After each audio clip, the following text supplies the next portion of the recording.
If you're over 50 and you're looking for the best gym warm-up routine, then I can confidently tell you that walking on the treadmill for 5 minutes before your session is not the right thing to do.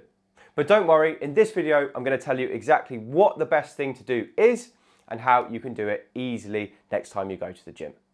If you don't know who I am, my name is Harlow and I'm the Over-Fifties specialist physio here at HT Physio in Farnham. Today we're going to be talking about the best gym warm-up routine for people over the age of 50.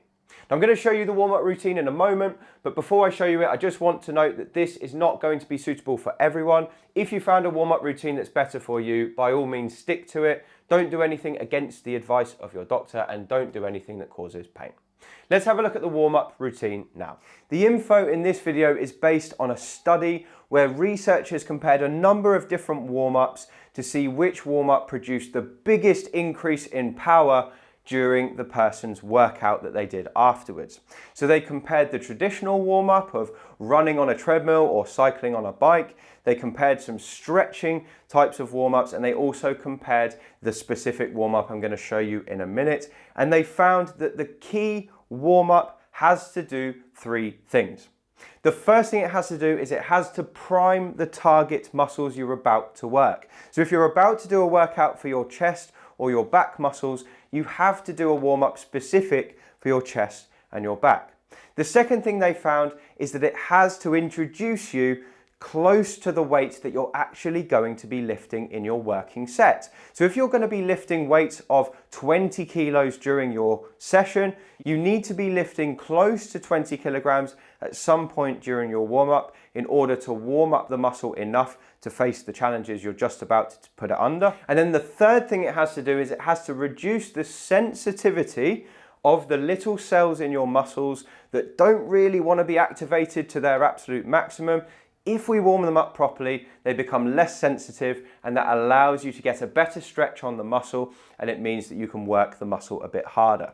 Now they found that running on the treadmill and cycling on the bike does none of these things, which is why those types of warm-up are not really any good for someone who's going to come into the gym and lift weights, unless you're incredibly cold all over before you get into the gym. So I would park the cycling on the bike and running on the treadmill for a bit and do this warm-up instead, which is scientifically proven to be your best one.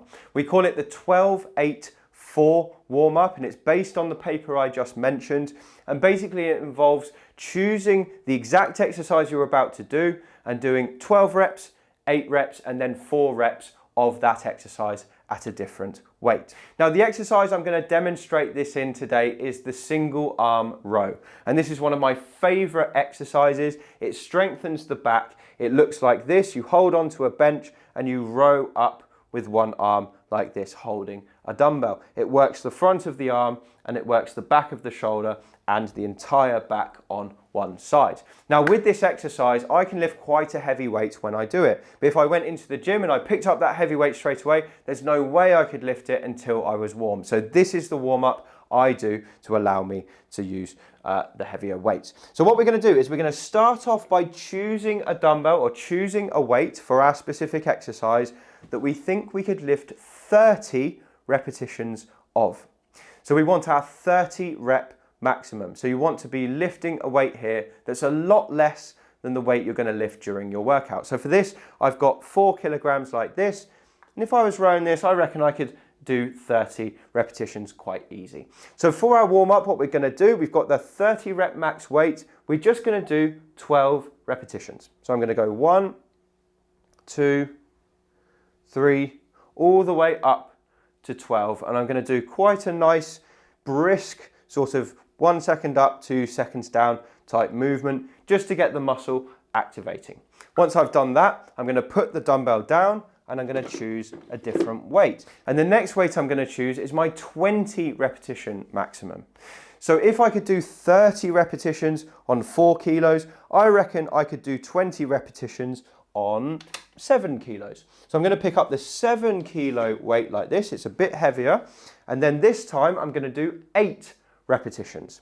So we're going to go 1, 2. So this feels a little bit heavier to me, which means that I'm probably moving a little bit slower. I'm paying attention to which muscles I'm using, and I'm just going to go to 8 repetitions. So again, this should be quite easy because I could easily do 20 on this, but I'm going to stop at 8. I'm going to put the weight down and I'm going to take probably 30 seconds, maybe a minute's worth of rest, just to allow the muscle to kind of wake up a little bit. And then we're going to move on to our working weight. So if I'm going to do a set of 8 repetitions, I want to get my 8 rep max, I'm going to find my 8 rep max dumbbell and I'm just going to do 4 repetitions as the last part of my warm up. So I'm going to go right up to the heaviest weight on here, which is 12, which is the whole stack of the dumbbell. I'm going to start like this and I'm going to go 1, 2, 3, 4. And if I've chosen the right weight, 4 should be easy, but I should still feel the muscle having to work. And after I've done my 4, I'm going to put the weight down, I'm going to rest for a minute, maybe a minute and a half, and then I'm going to do my working set, and then I'm going to complete the rest of my workout. So that is the perfect science-backed warm-up. You're going to do the warm-up routine based on whichever exercise you're about to do. So if you're going to do squats, you're going to do that routine with squats. If you're going to do deadlifts, you're going to do that routine with deadlifts, and on and on and on. Now, people sometimes ask me, do I need to do that for every single exercise I do? The answer is probably not, but if you're going to do lots of back exercises in a row, you might just need to do the warm-up on the first one. But if you're going to do a back exercise, then a chest exercise, then a shoulders exercise, then a legs exercise, the answer is probably yes, you should do the warm-up on each exercise if you're changing muscle groups with every different exercise.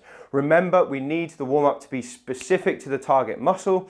So if we're working different muscles, we need to do a different warm-up for each exercise.